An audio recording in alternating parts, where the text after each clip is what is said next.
ज्या विद्यार्थ्यांना बी एडसाठी ॲडमिशन घ्यायचे आहे 2024-25 या वर्षामध्ये, तर त्यांचा जो आता सी ई डीचा रिझल्ट आहे तो येत्या काही दिवसामध्ये साईटवर उपलब्ध होणार आहे.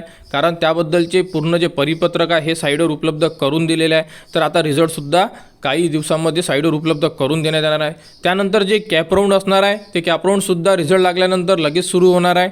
आणि त्यासाठी जे डॉक्युमेंट लिस्ट आहे तीसुद्धा आता सांगितलेली आहे की नेमके कोणकोणते डॉक्युमेंट्स आपल्याला जे ॲडमिशन होणार आहे आणि जो फॉर्म फिल करावा लागणार आहे त्यासाठी कोणकोणते डॉक्युमेंट्स लागणार आहे. कारण स्टार्टिंगला आपल्याला कॅप राऊंड फिल करायचा आहे, म्हणजे रजिस्ट्रेशन फॉर्म जो आहे तो फिल करायचा आहे. त्यामध्ये जे पूर्ण डॉक्युमेंट्स आहेत ते अपलोड करायचे आहे. अपलोड केल्यानंतर ऑनलाईन व्हेरिफिकेशन होतात आपले जे डॉक्युमेंट्स आहे आणि ते डॉक्युमेंट व्हेरीफाय झाल्यानंतर कॅप राऊंडचे जे कॅप 1, कॅप 2, कॅप 3 अशा प्रकारे जे राऊंड राहतात त्यामध्ये आपल्याला जे कॉलेजचे नाव आहे म्हणजे कॉलेज प्रिफरन्स आहे तो द्यावा लागतो. तर अशा प्रकारे ही कॅप राऊंड प्रोसेस चालते. परंतु तुमच्याकडे जर प्रॉपर डॉक्युमेंट नसेल तर तुमची ॲडमिशन होणार नाही आहे. कारण यामध्ये पूर्ण जे डॉक्युमेंट्स आहे, अप्लिकेशन फॉर्मसुद्धा तुम्हाला सांभाळून ठेवणं गरजेचं आहे, कारण तोसुद्धा तुम्हाला लागणार आहे.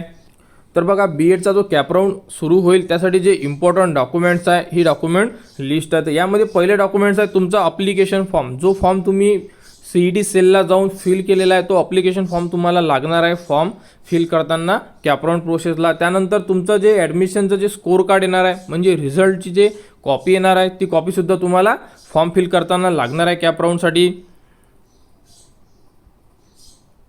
त्यानंतर तुमची कास्ट सर्टिफिकेट, त्यानंतर तुम्हाला तुमचं डोमेसाईल सर्टिफिकेट लागणार आहे आणि त्यानंतर नॉन क्रिमिलियर लागणार आहे. नॉन क्रिमिलियर हे SC आणि ST आणि ओपन कॅन्डिडेटला लागणार नाही आहे.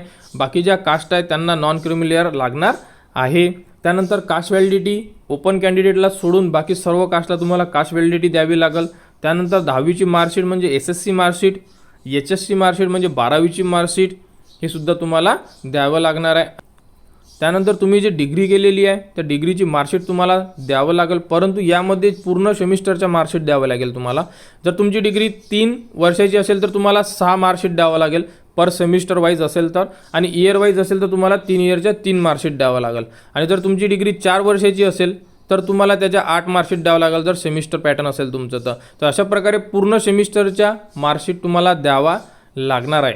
त्यानंतर जर तुम्ही जर फॉर्ममध्ये PG अप्लाय केला म्हणजे तुमचं पोस्ट ग्रॅज्युएशन झालं असं जर तुम्ही त्याच्यामध्ये नमूद केलं तर तुम्हाला PGच्या सुद्धा पूर्ण सेमिस्टरच्या मार्कशीट लागणार आहे जर तुम्ही PG केलेली असेल. आणि जर तुम्ही अर्जामध्ये PG केलेली हे दाखवलेलं असेल तरच.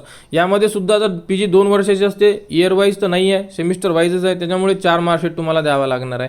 आणि हे कंपल्सरी डॉक्युमेंट्स आहे, हे द्यावे लागणारच आहे तुम्हाला. कारण आम्ही दरवर्षी फॉर्म भरतो त्यामुळे आम्हाला माहिती आहे की भरपूर विद्यार्थ्यांकडे कोणती ना कोणती मार्कशीट मिस असते, त्यामुळे त्यांचे अर्ज पेंडिंग राहते आणि त्रुटीमध्ये राहते, तर भरपूर दिवस ते अर्ज कंप्लीट होत नाही. तर अशा प्रकारे डॉक्युमेंट लिस्ट आहे. आणि त्यानंतर तुम्हाला लास्ट एज्युकेशनची TC म्हणजे लास्ट एज्युकेशन तुम्ही जे सोडलेलं असेल तर त्यामध्ये तुम्हाला जे TC मिळते कॉलेजमधून, जे TC मिळते तुम्हाला तीसुद्धा तुम्हाला द्यावं लागणार. आणि ID प्रूफसाठी तुम्ही एक आधार कार्ड देऊ शकता.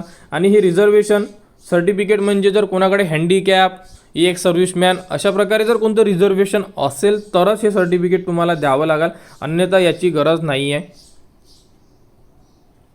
तर भरपूर विद्यार्थी असे राहतात की त्यांच्याकडे हँडिकॅप, एक सर्व्हिसमॅन अशा प्रकारे काहीतरी डॉक्युमेंट्स असतात, तर त्यांना त्याबद्दलचं रिझर्वेशन मिळते, त्यासाठी त्यांना ते डॉक्युमेंट्स द्यावे लागतात. तर अशा प्रकारे हे पूर्ण 11 डॉक्युमेंटची लिस्ट आहे.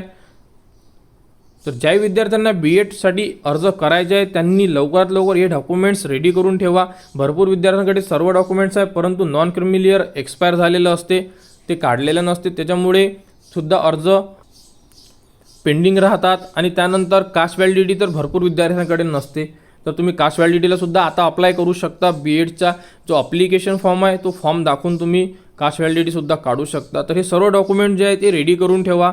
डिग्रीच्या PGच्या पूर्ण मार्कशीट तुम्हाला लागणार आहे पूर्ण सेमिस्टरच्या, हे सुद्धा तुम्ही रेडी करून ठेवा. आणि येत्या काही दिवसामध्ये म्हणजे पुढच्या आठवड्यामध्ये रिझल्ट लागेल. आणि त्यानंतर जे कॅप राऊंड सुरू होणार आहे ते सुद्धा लवकरच सुरू होणार आहे आणि त्यासाठी हे डॉक्युमेंटची आपल्याला अत्यंत गरज भासणार आहे. तर हे डॉक्युमेंट तुम्ही रेडी करून ठेवा. कॅप राऊंडची जी प्रोसेस असणार आहे स्टार्टिंगपासून तर एंडिंगपर्यंत पूर्ण अपडेट तुम्हाला आपल्या यूट्यूब चॅनलवर उपलब्ध करून देण्यात येणार आहे. फॉर्म कसा भरायचा, कॅप राऊंड कसा भरायचा, कॉलेज कसे चूज करायचे, या सर्व गोष्टी तुम्हाला आपल्या यूट्यूब चॅनलवर उपलब्ध करून देण्यात येणार आहे. त्यासाठी आपल्या चॅनलला सबस्क्राईब करा, हा व्हिडिओ इतरांपर्यंत शेअर करा.